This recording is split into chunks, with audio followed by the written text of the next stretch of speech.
Good evening and thank you so much for joining us. A fire at an East Texas recycling center continues to smolder about 24 hours after the first flames became visible. And we're told that fire could burn for days at Rivers Recycling on FM 1252 just off Interstate 20 in Kilgore. And that's where we find KLTV7's Bob Hallmark this evening with the very latest. Bob?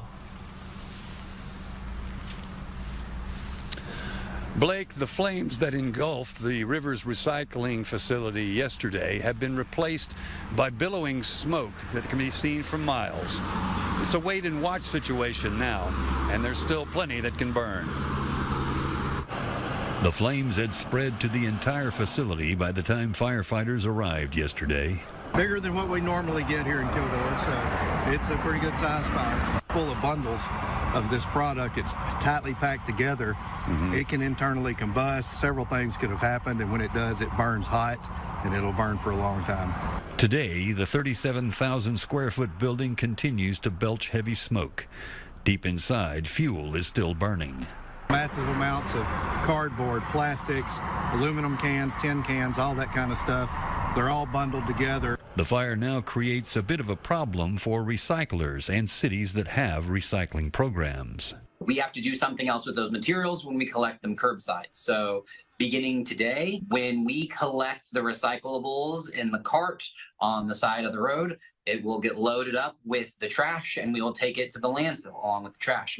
As for the facility, with so much fuel remaining, fire crews will let the fire burn itself out, as continuing to use water would be a waste. It would take hundreds of thousands of gallons of water to actually extinguish this fire, and then we have to deal with the runoff of the water, possibly contaminating the rest of the facility and even on down to the Sabine River.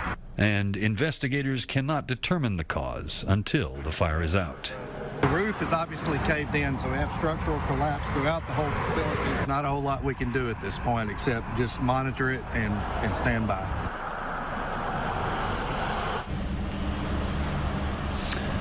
And Blake TCEQ was in the area today. They tested the air for air quality and says that the air quality is okay at this time. Now, Riley says that it could be as long as a week before the fire is allowed to burn itself out. And that's when they can actually begin to look into actually how it started. Back to you. All right, our Bob Hallmark reporting live in Kilgore. Bob, our thanks to you. Well, as mentioned, the fire is impacting recycling in some East Texas towns. This includes Longview, which has paused curbside recycling. They say anything placed in those carts will be taken to the landfill as just regular trash. Curbside also on hold in White House. They say to put both carts out and the contents from both will be taken to the landfill. The trash collection schedule remains the same.